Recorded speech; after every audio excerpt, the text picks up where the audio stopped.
Why did Xenophon despise Meno? How did Xenophon's Anabasis, his account of the Persian Expedition, influence Plato when he composed his Meno Socratic Dialogue? Were the Platonic Dialogues commentaries on the Peloponnesian War and the events that followed these famed wars? How did the trial and execution of Socrates influence the later Platonic Dialogues?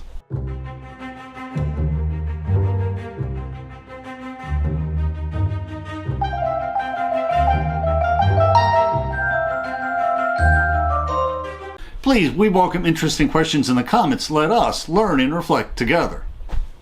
At the end of our talk, we'll discuss the sources used for this video. Please feel free to follow along in the PowerPoint script we uploaded to SlideShare, which includes illustrations. Our sister blog includes footnotes, and both include our Amazon book links. Many of the Platonic Dialogues were commentary in the recently concluded Peloponnesian Wars that, like the two modern world wars, were fought over several generations, and much of the population, soldiers and civilians, supported the war effort. Likewise, many of the movies, television programs, and books created in the decades after World War II reflected the deeply traumatic experiences of these traumatic wars. The civil strife immediately after the Peloponnesian Wars, at the time of the 30 Tyrants, was especially traumatic. Lysander, the Spartan general who defeated the Athenians, placed the 30 Tyrants drawn from the Athenian aristocracy in power. Some scholars have compared the bloody excesses of these tyrants to the terror of the French Revolution more than a millennia later. However, the 30 Tyrants were motivated by greed and not ideology, as they terrorized and executed many of their fellow aristocrats to seize their property. And before we read a Platonic dialogue, we should inquire about the history of the characters. For example, in both Plato's and Xenophon's Symposium, several characters were allied with the 30 Tyrants, while several were victims. And this is also true for Socrates' dialogue with Meno. Why does Socrates respond to Meno's opening question with a long, rambling, testy response? Let us first learn what most Greeks already knew about the other main character, Meno. Meno was too young to participate in the Peloponnesian Wars and the struggle of the 30 Tyrants, but Meno did play a leading role in the Persian Expedition. Although he was only in his early 20s, Meno was a leading mercenary general serving under Prince Cyrus the Younger, who had supported Sparta during the last phase of the war, when he unsuccessfully tried to overthrow his brother Artaxerxes to claim the Persian throne. Xenophon wrote the ancient bestseller Anabasis, which was his eyewitness account of how the 10,000-strong Greek mercenary army marched under Prince Cyrus to challenge his brother for the Persian throne. Although the Greek hoplites prevailed in the battle with the Persians, they were stranded in enemy territory when Cyrus was slain on the battlefield. The Greeks then marched north through Persia to the Greek colonies on the shores of the Black Sea. Plato, as did many Greeks, likely heard or read Xenophon's Anabasis before he composed the dialogue with Meno. Xenophon recalls that Socrates blessed his star student's participation in Cyrus's adventure with great reluctance. And Xenophon despised Meno, suspecting that Meno was conspiring with the Persians, and Meno died due to Persian treachery. Xenophon, in Robin Waterfield's translation, bitterly recalls his suspicions. It was obvious that Meno longed to be rich. He wanted military command because it would bring him a greater share of the spoils. He wanted prestige because it would help him increase his wealth. And he wanted to be on good terms with the most powerful men because he could then avoid being punished for his crimes. Meno thought that the quickest way for him to achieve his goals was to use perjury, lies, and deceit. In his opinion, openness and truthfulness were synonyms for stupidity. He evidently felt no affection for anyone, and if he claimed to be someone's friend, it soon became clear that he was trying to sabotage him. Meno was frightened of people he found breaking promises and committing crimes, because he regarded them as well protected, and he tried to exploit people who were moral and honest because he regarded them as weak. Why did 10,000 Greeks volunteer to serve as mercenaries for Cyrus the Younger? The Greek hoplites were renowned for their military prowess, and the kings of Persia and Egypt often hired them to fight their battles, rewarding them with the spoils of war. The Spartans, Corinthians, and other allies had won the Peloponnesian Wars against Athens and her allies with generous financial support from the Persians, supplied by Prince Cyrus the Younger, and they were returning the favor. Historians speculate that Cyrus would have likely been eliminated by his brother after their mother passed, so he had no choice but to attempt to usurp the throne from his brother. The Spartan general Clearchus commanded a large Spartan contingent, while Meno commanded a smaller contingent from Thessaly. Meno was only about 20 when appointed general, and was physically attractive and had many lovers, which likely did not endear him to Xenophon. Xenophon and other Greek hoplites from Athens and other Greek city-states also signed up for this well-paid mercenary adventure. Although the commanding general, Clearchus, was favored by Cyrus, the Greek forces also included hoplites from many Greek city-states, including Xenophon from Athens.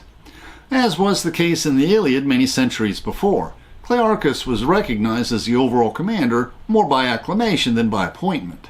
Meno conspired with Clearchus and Cyrus in misleading the Greek forces about their eventual destination and purpose.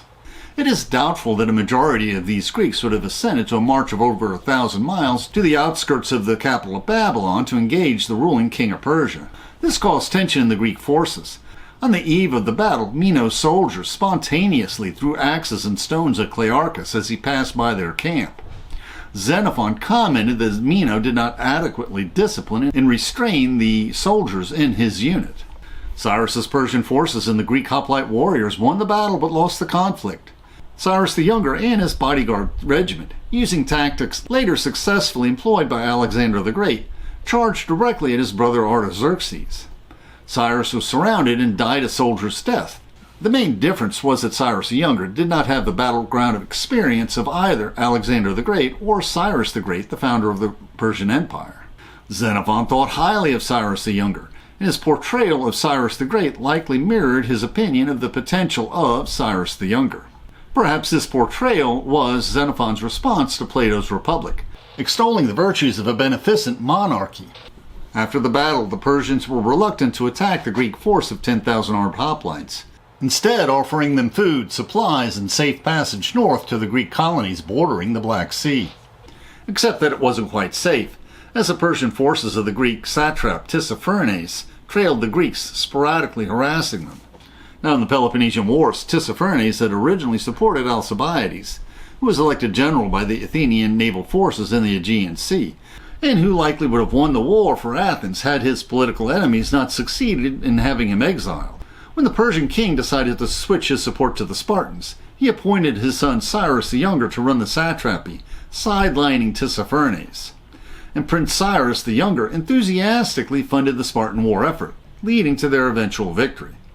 And given this troubled history and the present harassment by Persian forces, Clearchus and Meno should have known better than to trust the peace initiatives of Tissaphernes when he invited the Greek generals and officers to a peace banquet. We'll let Xenophon tell the story. Some of the soldiers began to argue that Tissaphernes was not to be trusted, but Clearchus was strongly insistent and eventually got them to agree that 5 generals, including Meno, and 20 company commanders could go.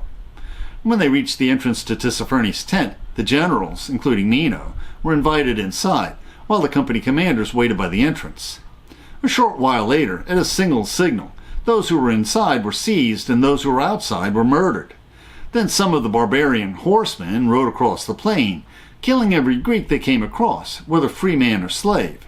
The now leaderless Greek forces were initially in a quandary, but they quickly elected new leaders to replace their slain leaders.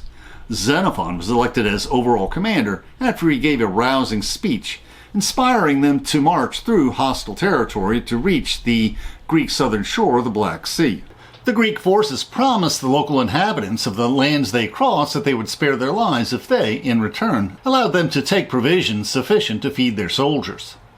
Xenophon's inspiring tale of this unlikely march to the sea through the heart of Persia, through Armenia, and through lands controlled by tribes that had resisted Persian efforts to conquer them, was recorded in his Anabasis, which was one of the most popular works read aloud in Greek festivals, and later inspired Alexander the Great.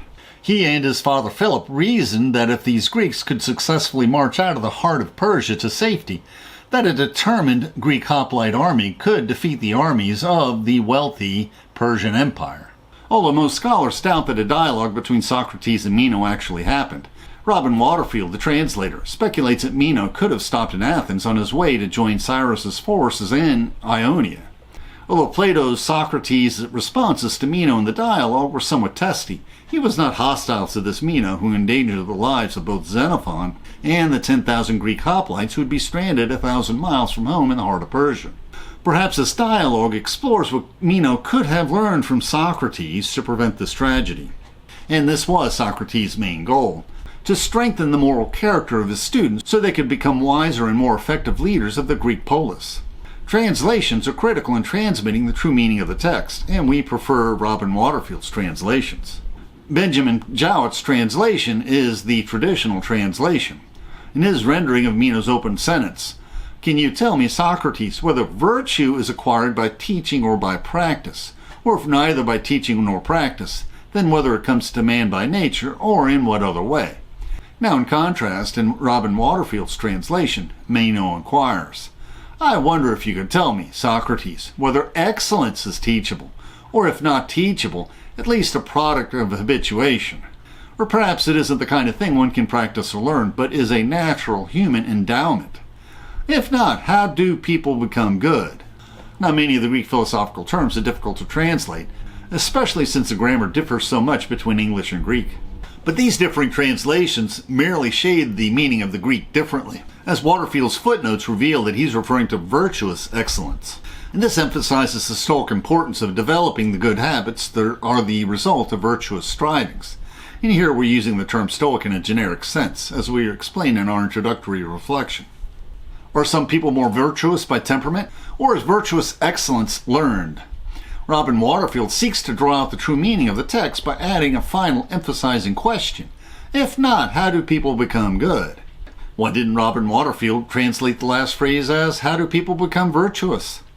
In his footnotes, Robin Waterfield indicates that he considers excellence to be an expression of virtue, and perhaps he considers it to be an enhanced virtue, enhanced above all virtues. Now, Plato had likely read or heard Xenophon's Anabasis before penning the Socratic Dialogue with Meno, as did most Greeks who read or heard Plato's Meno. Most Greeks knew about Xenophon's description of Meno's conniving incompetence that nearly led to the death of Xenophon and his 10,000 Greek compatriots at the hand of the Persians. Now, in his response, Socrates, like Xenophon, immediately responds to Meno and his wealth. Meno, in the past, the Thessalians were famous and admired throughout the Greek world for their skill with horses and for their wealth, which he follows up with some wishful thinking. But I get the impression that now the Thessalians are admired for their knowledge too, and especially your friend Aristippus from Larissa. Both Xenophon and Socrates say that Aristippus was one of Meno's lovers, but they are likely referring to the obscure Aristippus of Larissa, a student of the sophist Gorgias, not the fellow student of Socrates, Aristippus of Cyrene, the Cyrenaic hedonistic philosopher who may have influenced Epicurus. Socrates ironically credits the sophist Gorgias, who has his own dialogue, with furthering wisdom among the leading Thessalians, which is doubly ironic, since Socrates was executed for corrupting the youth of Athens. He was falsely accused of sophism, misguiding his students. Socrates characteristically claims that he has no idea what excellence is, and asks Meno to help him define excellence, and closes his response with another dig at Meno when he asks him, "Do you think that someone who is utterly ignorant of who Meno is could know whether he is good-looking or rich or well-born or not?" Does Socrates imply that this is what Meno really thinks is the essence of excellence?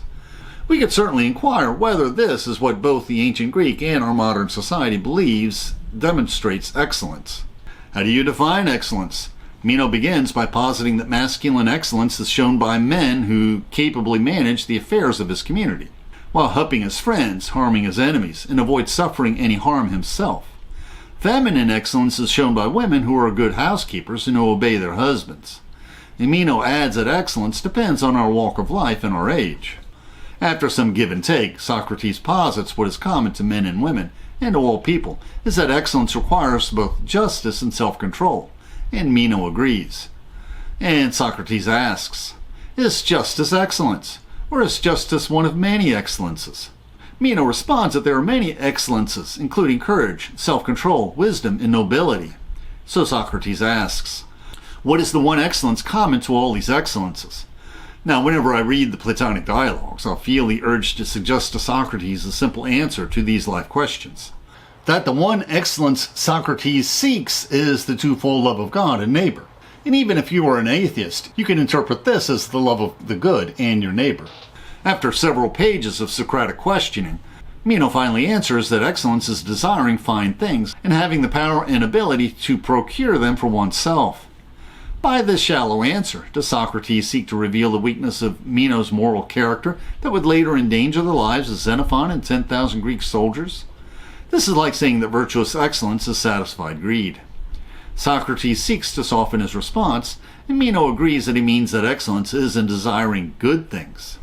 In his further questioning of Meno, is Socrates repeating the suspicions of Xenophon that he mainly seeks wealth by catering to the corrupt Persians?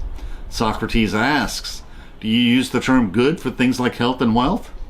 Meno answers, yes, I mean not just getting gold and silver, but acquiring positions of prestige and political authority as well.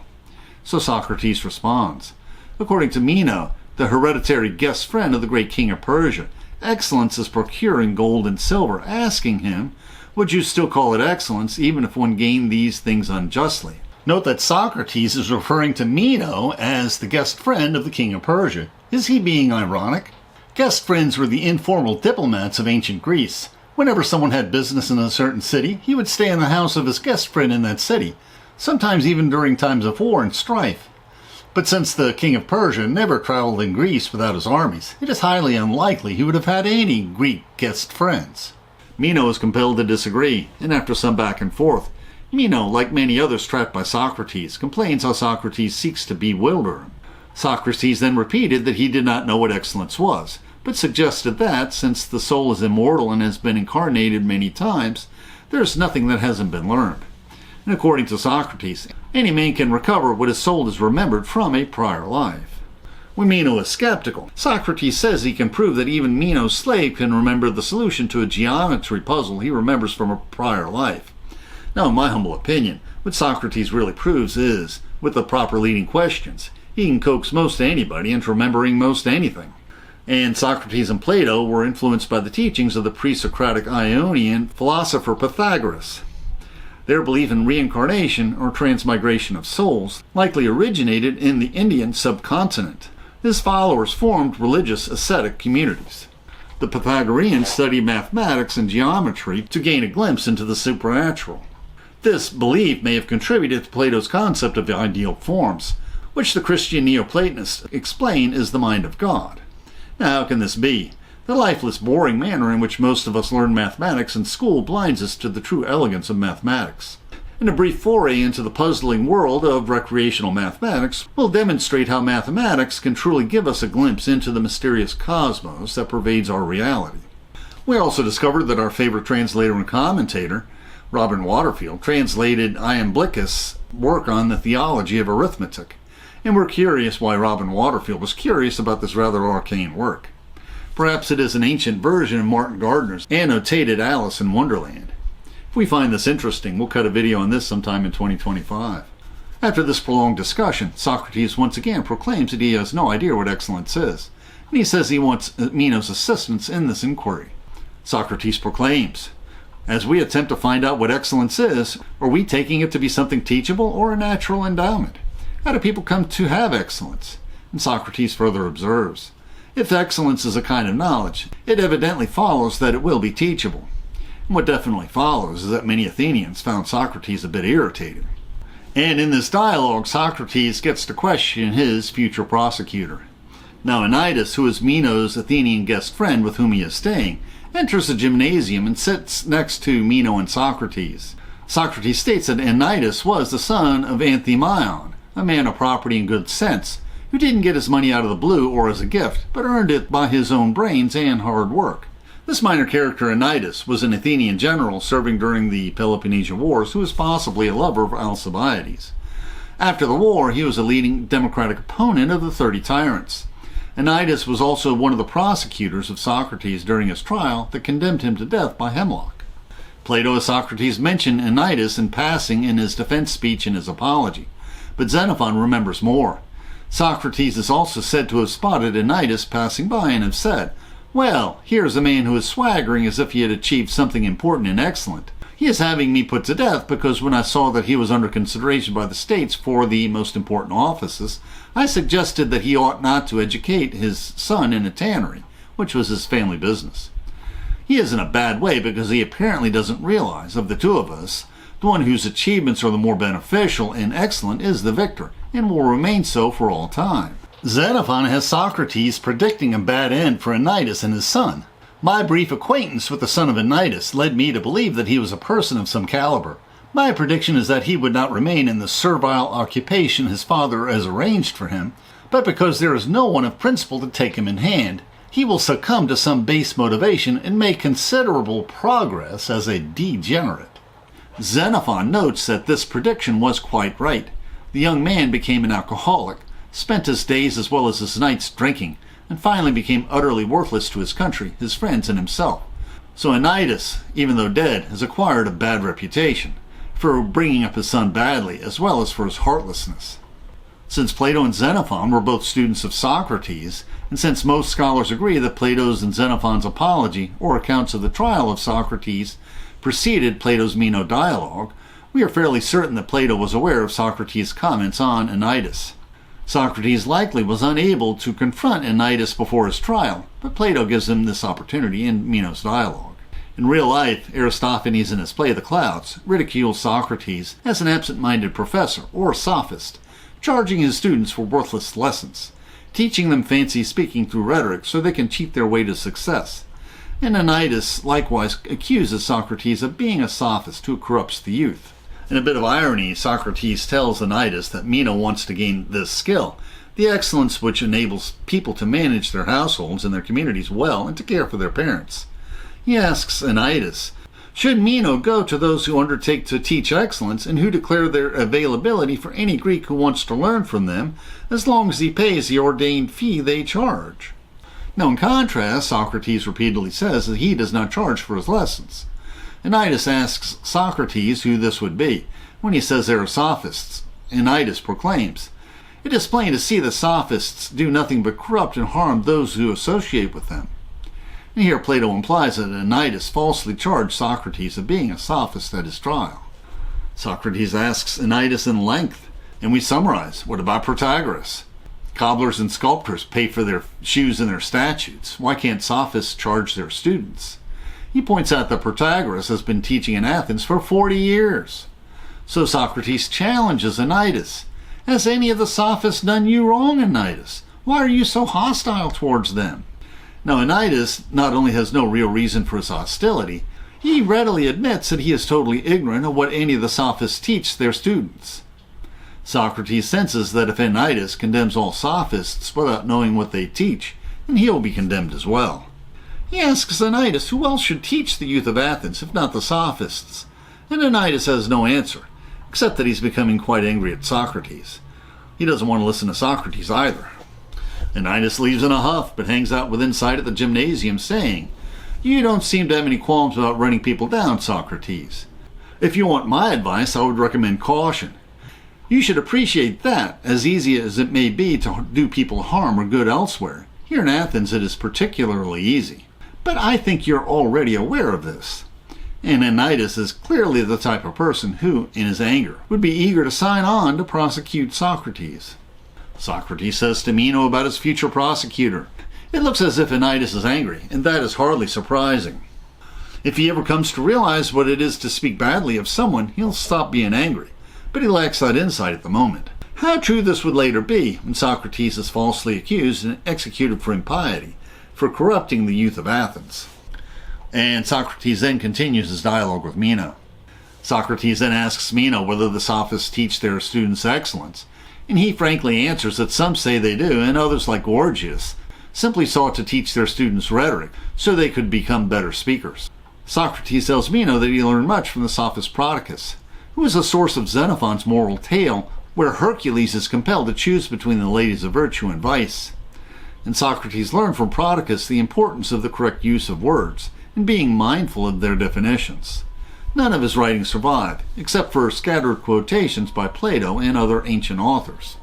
The Jesuit scholar Copleston notes that Prodicus was known for his theory on the origin of religion. He held that in the beginning men worshipped as gods the sun, moon, rivers, lakes, fruits, etc., and the things which were useful to them and gave them food. And this primitive stage was followed by another, in which the inventors of various arts, agriculture, viniculture, metalwork, etc., were worshipped as the gods Demeter, Dionysus, Hephaestus, etc. This view of religion would, he thought, be superfluous. and he seems to have got into trouble with the authorities in Athens. Socrates and Meno agree that recognizing how good men become good men is elusive. Socrates admits that true belief is just as good a guide as knowledge when it comes to guaranteeing correctness of action.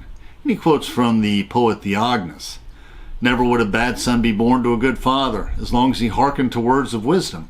But never by teaching will you make a bad man good."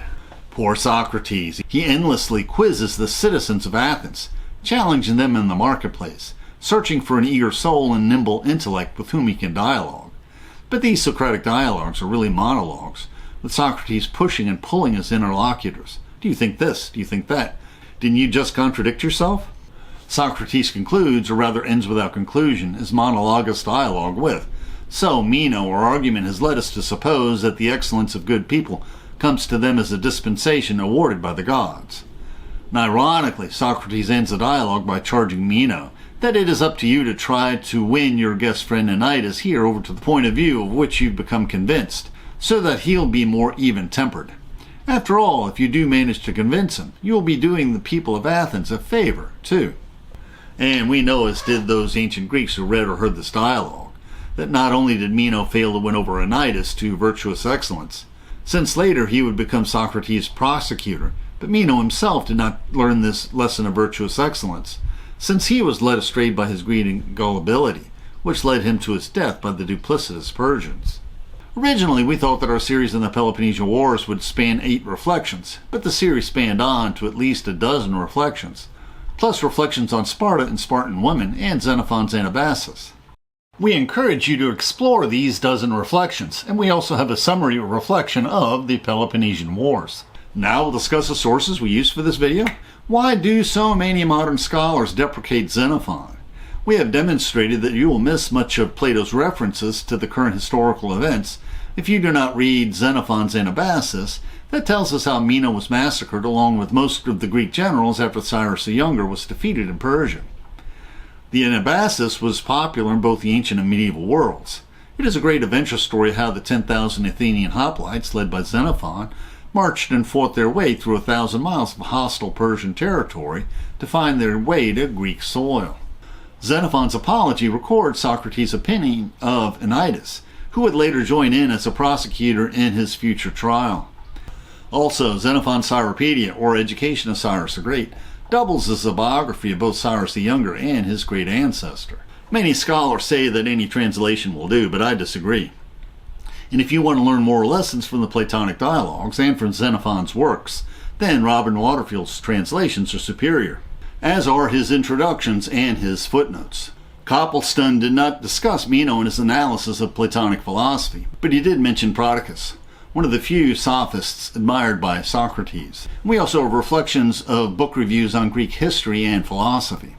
Now, when I asked Dr. Wikipedia about Meno's dialogue, he said that many professors like to discuss the Meno paradox mentioned by Meno and summarized by Socrates. The claim is that it is impossible for a man to search either for what he knows or what he doesn't know. He wouldn't be searching for what he knows since he knows it, making the search unnecessary. And he can't search for what he doesn't know either, since he doesn't even know what it is he is going to search for. Now, how did Plato's Socrates propose to solve this conundrum? Soon after the paradox was discussed, Socrates sought to prove with the mathematic puzzle solved by the slave boy to prove that all knowledge was remembered from a prior incarnation. Have professors over the centuries taken Plato too seriously? We know that such comments by Socrates led Plato's academy in succeeding generations to adopt an academic skepticism, claiming that the knowledge of things is impossible. They didn't deny the existence of truth. What they doubted was that people could acquire the truth. Scholars have long noted that many of Socrates' arguments have subtle flaws. Are these logical flaws actually puzzles for the astute reader? Is Socrates suggesting that language and understanding are imperfect and that it is impossible to make truly coherent arguments? Personally, I don't understand why Meno's paradox is paradoxical. This reminds me of my days as a CPA when I audited my first construction contractor, who usually had a half a dozen contracts in progress that lasted a few years from start to finish. And the audit program said I had to examine the contract files and had no explanation. I asked the partner in charge of the engagement what I should be looking for in these contract files. He said he couldn't tell me, but he reassured me that once I found what I was looking for, that I would know. So why hasn't Meno's paradox prevented mankind from its unimaginable scientific progress in the millennia following Plato? What truly distinguishes man from beast? Scientists once thought that tool use separated man from beast, until ravens, chimpanzees, and birds have been observed using simple tools to obtain food. Then scientists thought that the acquisition of language separated man from beast, until they successfully coaxed primates like the famous gorilla Koko to acquire a simple vocabulary of signs. But linguists noticed that Koko and other savant primates could use vocabulary words they were taught, but what they could not do was create words themselves, although there is debate about that. They were incapable of complex grammar and tenses. But perhaps human creativity, intuition, and abstract thinking overcome Meno's paradox and truly separates us from the beasts. The YouTube description includes a link to our PowerPoint script that we uploaded to SlideShare and also our blog. Please support this channel by sharing this video with your friends and by clicking on the like and subscribe buttons and by clicking on the Amazon links to purchase any of the books we discussed, which will earn us a very small affiliate commission. And please consider becoming a patron of our channel. Plus, we will host special discussion groups for our patrons. Plus, you can click on the Meetup or small M icon to participate in our online discussions, where we practice our future YouTube scripts. And please click on the links for other videos that will broaden your knowledge and improve your soul.